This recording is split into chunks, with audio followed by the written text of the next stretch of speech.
कौन सा वायलेंस का प्रमोशन का बात है? जब लव से लव आ रहा है तो उसमें आपको तकलीफ क्यों रही? वो मुस्लिम के नेता हैं, मुसलमानों को भड़कावे ओवैसी।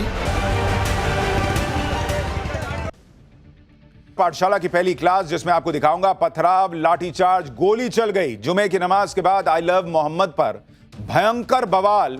क्या नरेंद्र मोदी का नया चैलेंज आ गया है? मुसलमानों की भीड़, पुलिस पर पथराव। बीजेपी क्यों बोली कांग्रेस ओवैसी देश के टुकड़े करना चाहते हैं? आई लव मोहम्मद से सीएम योगी को जमीन में गाड़ देने की धमकी तक। यह मामला यहां तक कैसे पहुंच गया है? क्या पॉलिटिक्स चल रही है? कंप्लीट चैप्टर आज खोलने जा रहा हूं। प्रधानमंत्री नरेंद्र मोदी इस वक्त देश की अर्थव्यवस्था से लेकर ग्लोबल पॉलिटिक्स तक हर मोर्चे पर भिड़े हुए हैं। ग्लोबल पॉलिटिक्स के जो चैलेंज हैं उनसे पीएम मोदी निपट रहे हैं। अर्थव्यवस्था के मामले में जो नए चैलेंज हैं उन्हें नए नए रिफॉर्म करके दूर कर रहे हैं। लेकिन नरेंद्र मोदी एक चैलेंज से निपटते हैं, दूसरा सामने आ जाता है। जैसे अब ये देखिए कि उन्होंने जीएसटी का इतना बड़ा रिफॉर्म किया, उत्सव वाला माहौल है, लेकिन कहां तो लेह में बवाल हो गया। और अब आई लव मोहम्मद के नाम पर क्या हो रहा है वो आप देख लीजिए। आई लव मोहम्मद को लेकर आज इतना भयंकर बवाल हुआ कि पत्थर चल गए, गोली चल गई, जमीन में गाड़ देने की धमकियां दी जाने लगी। आप इस फर्क को देखिए कि नरेंद्र मोदी इधर रोजगार के लिए हाथ में पैसे दे रहे हैं, उधर कुछ लोग मुसलमानों के हाथ में पत्थर थमा रहे हैं। नरेंद्र मोदी ने आज ही बिहार की महिलाओं के अकाउंट में 10-10 हजार रुपए रोजगार के लिए डायरेक्ट ट्रांसफर करवाए। लेकिन इधर देखिए, रोजगार की बात नहीं बल्कि बात हो रही है पत्थर मार। जो लोग आई लव मोहम्मद के नाम पर कई दिनों से बवाल करने में जुटे थे, उन लोगों ने आज जुमे की नमाज को मौका बना लिया। आस्था अपनी जगह और अराजकता अपनी जगह, दोनों में अंतर है बॉस। आप लव की बात कर रहे थे ना, आई लव मोहम्मद, तो ये हेट कहां से आ गया कि पत्थर चल रहे हैं? आई लव मोहम्मद के नाम पर आज देश के अलग अलग हिस्सों में फिर से प्रदर्शन हुए, लेकिन यूपी के बरेली में तो हद पार हो गई भाई। वहां एक मौलाना ने जुमे की नमाज के बाद लोगों को जमा होने के लिए कहा था, जिसके बाद भारी भीड़ जमा हो गई। भीड़ ने पुलिस पर पथराव कर दिया। देखिए कैसे उठा उठा के लड़के पत्थर फेंक रहे हैं बॉस। इसी तरह से महाराष्ट्र के बीड़ में खुले मंच से यूपी के मुख्यमंत्री योगी आदित्यनाथ को जमीन में गाड़ देने की धमकी दी गई और उस दौरान वहां पर भड़काऊ नारेबाजी हो गई। आई लव मोहम्मद से उठी बात सीएम योगी को जमीन में दफन करने तक कैसे पहुंच गई? आपको आज हुए हंगामे की एक एक तस्वीर दिखाऊंगा।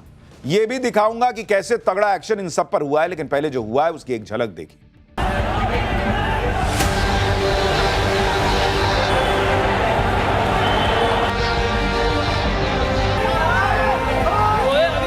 इसमें कौन सा वायलेंस का प्रमोशन का बात है? जब लव से लव आ रहा है तो उसमें आपको तकलीफ क्यों रही? वो मुस्लिम के नेता हैं, मुसलमानों को भड़कावे ओवैसी। जिस तरह से कुछ दिन पहले यह झूठी खबर फैला दी गई थी कि आई लव मोहम्मद का पोस्टर लगाया इसलिए एफआईआर हो गई, और उसके बाद से जगह जगह आई लव मोहम्मद को लेकर भीड़ निकलने लगी थी, उसी से लग रहा था कि कुछ तो पर्दे के पीछे चल रहा है। और अब आई लव मोहम्मद को लेकर जो हंगामा हो रहा था वो आज आउट ऑफ कंट्रोल होता दिखाई दिया। दरअसल बरेली के मौलाना तौकीर रजा ने कानपुर वाली घटना के विरोध का ऐलान किया था। आज जुमे की नमाज भी थी। मौलाना तौकीर रजा के ऐलान के बाद बड़ी संख्या में लोग मस्जिद के बाहर पहुंच गए। लोगों के हाथ में आई लव मोहम्मद के पोस्टर थे, लोग नारेबाजी कर रहे थे। मौलाना तौकीर रजा ने मुसलमानों से इस्लामिया ग्राउंड में प्रदर्शन करने की अपील की थी। जुमे की नमाज के बाद भीड़ सड़क पर उतर आई और जबरन ग्राउंड में जाने की जिद पर अड़ गई। सैकड़ों लोगों की भीड़ ग्राउंड में घुसने की कोशिश कर रही थी, उसकी तस्वीरें आई। फिर पुलिस ने लोगों को समझाने की कोशिश की। पुलिस ने कहा कि किसी भी तरह के प्रदर्शन की इजाजत आप लोगों ने ली नहीं है, इतनी भीड़ लेके आप कैसे आ गए? लेकिन भीड़ मान ही नहीं रही थी। तभी अचानक भीड़ उग्र हो गई और पथराव शुरू हो गया। भीड़ में कुछ लोग पुलिस पर ही पत्थर चलाने लगे। आरोप तो यह भी है कि छतों से भी पथराव किया गया। आप ये तस्वीर देखिए, पुलिस के जवान पथराव से बचने की कोशिश कर रहे थे। लगातार पत्थरबाजी चलती रही। पुलिस को बचाव में आंसू गैस के गोले तक दागने पड़े। बरेली में जगह जगह इसी तरह से भीड़ जमा होती जा रही थी। इस्लामिया मैदान और बिहारीपुर में सुरक्षा के लिए पुलिस भी तैनात थी। लोगों ने जुमे की नमाज पढ़ी और मस्जिद से बाहर आए और उसके बाद भीड़ बढ़ने लगी। प्रदर्शन के लिए मैदान तक जाने लगी भीड़, तो पुलिस ने भीड़ को रोका कि भाई परमिशन नहीं, कहां जा रहे हैं आप लोग? पुलिस ने काफी समझाने की कोशिश की, लेकिन कोई समझने को तैयार ही नहीं था। लोग नारेबाजी करते चले जा रहे थे। भीड़ पुलिस का घेरा तोड़कर आगे बढ़ने लगी तो पुलिस को लाठी चार्ज करना पड़ गया। आप देखिए कितनी भीड़ जमा हो गई थी, सबके सब नारेबाजी कर रहे थे और पुलिस की सुनने को तैयार नहीं थे। बेकाबू भीड़ को कंट्रोल करने के लिए पुलिस को लाठी चार्ज का सहारा लेना पड़ा। अब इन तस्वीरों को भी दिखाकर माहौल बनाया जा रहा है सोशल मीडिया पर कि देखो आई लव मोहम्मद बोल रहे थे तो पुलिस मारने लग गई। जबकि कहानी क्या है मैं आपको बता रहा हूं कि भाई पुलिस कह रही थी परमिशन नहीं है प्रदर्शन का, इतनी भीड़ जा रही है, इसकी इजाजत नहीं है। समझाने का भी प्रयास हुआ और उसके बाद ये लाठीचार्ज हुआ तो उसको एक तरीके से माहौल बना दिया गया कि भाई मुसलमानों के खिलाफ ये हो रहा है। पुलिस के लाठीचार्ज के बाद लोग गलियों में चले गए, लेकिन कोई वहां से जाने को तैयार नहीं था। पुलिस ने गलियों में घुस घुस कर प्रदर्शनकारियों को खदेड़ा और इस दौरान कई लोग गिर भी पड़े। पुलिस के एक्शन के बाद जब लोग वहां से हटे तो चारों तरफ चप्पलों का ढेर दिखाई दे रहा था।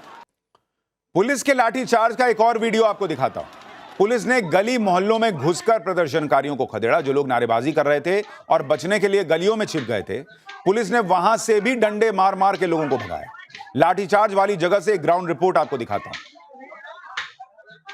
देखिए यहाँ पर जो पथराव लाठीचार्ज हुआ था उसके बाद पुलिस फोर्स यहाँ पर लगातार जो है मार्च कर रही है और यहाँ पर मैं आपको दिखाना चाहूँगा, अपने कैमरामैन से आग्रह करूँगा, ये मस्जिद के पास जो भीड़ है वो अभी तक यहाँ पर जो है बैनर पोस्टर लेके जुटी हुई है और लगातार पुलिस की तरफ से अपील की जा रही है कि यहाँ पर भीड़ मत लगाइए और यहाँ से जो है सभी लोगों को यहाँ से हटाया जा रहा है। और देखिए ये तस्वीरों देखिए, इन सब लोगों को यहाँ से हटाया जा रहा है और पुलिस के द्वारा कहा जा रहा है कि ये सब लोग अपने अपने घरों को चले जाएं। लेकिन जो उपद्रवी हैं, जो यहाँ पर नमाज पढ़ने के लिए लोग आए थे, उनका उत्साह अभी भी कम नहीं दिखाई दे रहा है और लगातार अभी भी बैनर पोस्टर दिखाकर वो अपना प्रदर्शन जो है वो लगातार कर रहे हैं। आप बरेली में जो कुछ हुआ उससे सवाल खड़ा हो रहा है कि क्या यह सब पहले से प्लान था। और सबसे ज्यादा चर्चा तौकीर रजा की हो रही, क्योंकि आरोप लग रहा है कि मौलाना तौकीर रजा के भड़काने पर ही लोगों की भीड़ जमा हुई। अब पुलिस हंगामा करने वालों के खिलाफ एक्शन की तैयारी कर रही। बरेली में पत्थरबाजी के बाद फायरिंग होने की भी खबरें हैं। फायरिंग में कुछ पुलिस वालों को चोटें भी लगी हैं कहा जा रहा है। बरेली के हंगामे में कुल 10 पुलिस वाले भी घायल हुए हैं। पुलिस ने कुछ लोगों को गिरफ्तार भी किया है। बरेली में 3 जगहों पर पत्थरबाजी की घटना हुई। वीडियोग्राफी के आधार पर आरोपियों को पकड़ा जा रहा है। घटना में शामिल लोगों पर कानूनी कार्रवाई की जाएगी। मौलाना तौकीर रजा पर भी FIR हो सकती है, यह भी कहा जा रहा है। यानी पुलिस इस मामले को हल्के में लेने के मूड में नहीं है। पूरे हंगामे के वीडियो बने हैं और उसके आधार पर एक एक को चुन चुन के, भाई लोकल में तो सबको पता है कि ये कौन है कौन है। अब पुलिस सबको वीडियो में देख के आइडेंटिफाई कर रही है, एक्शन हो रहा है। सुनिए पुलिस क्या बता रही है। बरेली के मौलाना तौकीर रजा ने आज ऐलान किया था कि वो आज यहाँ पर नमाज पढ़ेंगे और उसके बाद ज्ञापन देंगे। डीआईजी सर हमारे साथ हैं। अजय सर यहाँ पर आकर लगातार पेट्रोलिंग कर रहे हैं, लोगों को समझाया भी था, बात भी की थी, लेकिन थोड़ा बल प्रयोग भी देखने को मिला है। सर क्या कुछ मामला था? नमाज पढ़ के लोग निकले, नारेबाजी भी देखने को मिली यहाँ पर। यहाँ पे कुछ लोग नारेबाजी कर रहे थे, सारी चीजें सकुशल सुबह से चल रही हैं, तो उनको यहाँ से हटा दिया गया है और ऐसे लोगों को वीडियोग्राफी करके चिन्हित भी किया गया। कार्रवाई भी होगी इन लोगों पे जो नारेबाजी। डेफिनेटली जो भी लोग उपद्रवी तत्व हैं सबके खिलाफ विधिक कार्रवाई सुनिश्चित की जाएगी। तौकीर रजा के ऊपर भी आप लोग कार्रवाई करेंगे क्योंकि ऐलान उन्होंने नहीं किया था इसके? हाँ, वो सारी चीजें हम लोग देख रहे हैं, सारे बिंदुओं को हम लोग देख रहे हैं। बरेली में जिस तरह से पत्थरबाजी की गई, आई लव मोहम्मद के नाम पर लोगों को भड़काने की कोशिशें हुई, उसके बाद कई शहरों में पुलिस ने सुरक्षा बढ़ा दी। यूपी के कई शहरों में पुलिस ने फ्लैग मार्च किया और लोगों से शांति बनाए रखने की अपील की। मुरादाबाद, बरेली, गाजियाबाद से लेकर प्रयागराज तक पुलिस ने फ्लैग मार्च किया है। आई लव मोहम्मद के मुद्दे पर जमकर पॉलिटिक्स भी हो रही है। AIMIM के ओवैसी से शुरू हुए इस मुद्दे से AIMIM के ओवैसी जो हैं वो तो शुरू से ही इस मुद्दे पर भड़काने की कोशिश कर रहे हैं। आज ओवैसी ने कह दिया कि अगर आई लव मोहम्मद से इतनी दिक्कत है तो सरकार नियम बना दे कि कोई लव की बात नहीं करेगा। उन्होंने पत्थरबाजी हो रही है इस पे कुछ नहीं कहा, प्रदर्शन की इजाजत नहीं ली गई है इस पे कुछ नहीं बोल रहे हैं।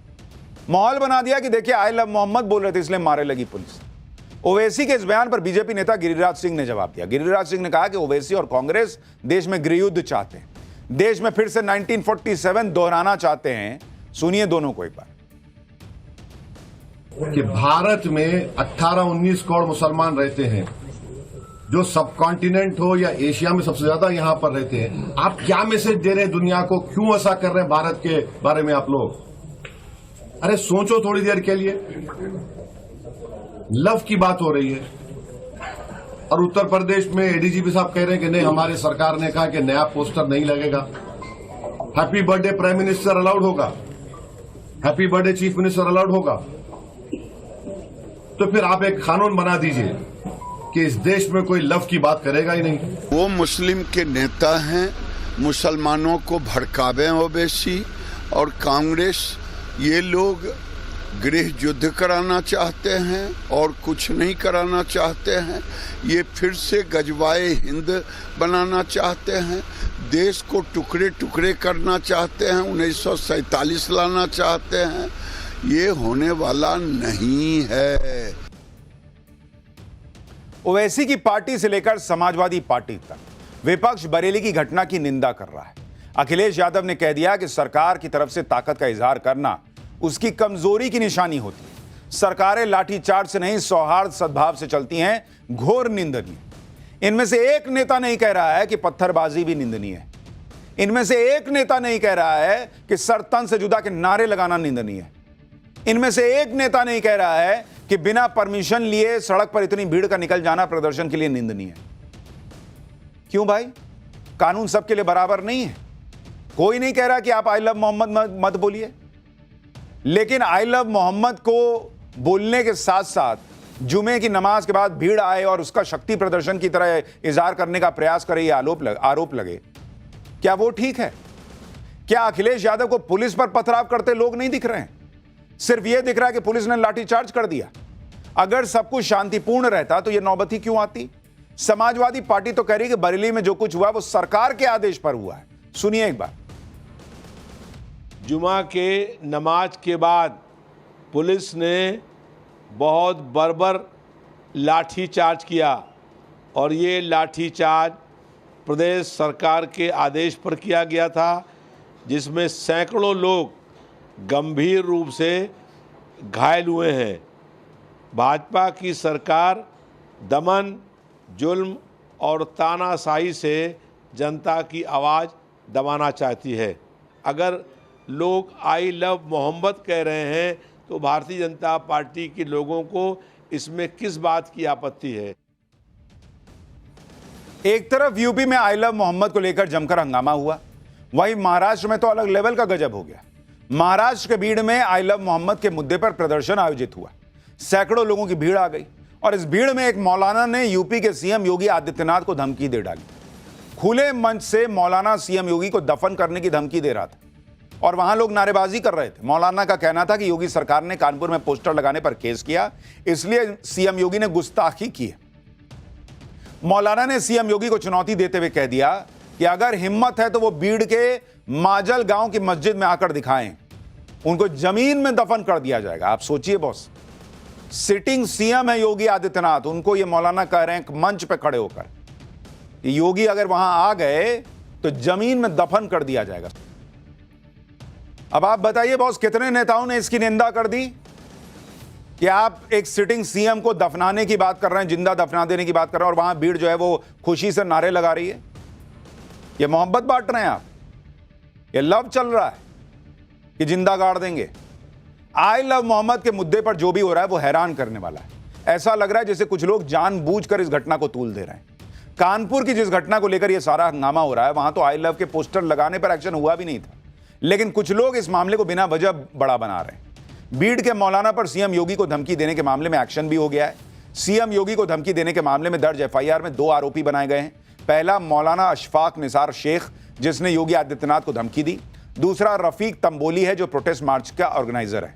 दोनों पर लोगों को भड़काने और माहौल खराब करने की धाराओं के तहत केस दर्ज हुआ है। यानी पहले खुद इस तरह के भड़काऊ बयान दो, धमकियां दो, और जब पुलिस एक्शन ले ले तो विक्टिम कार्ड खेलो कि देखो क्या हो रहा है।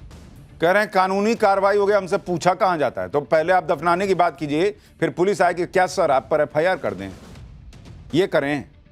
For more of such videos, do like, share and subscribe to ET Now Swadesh.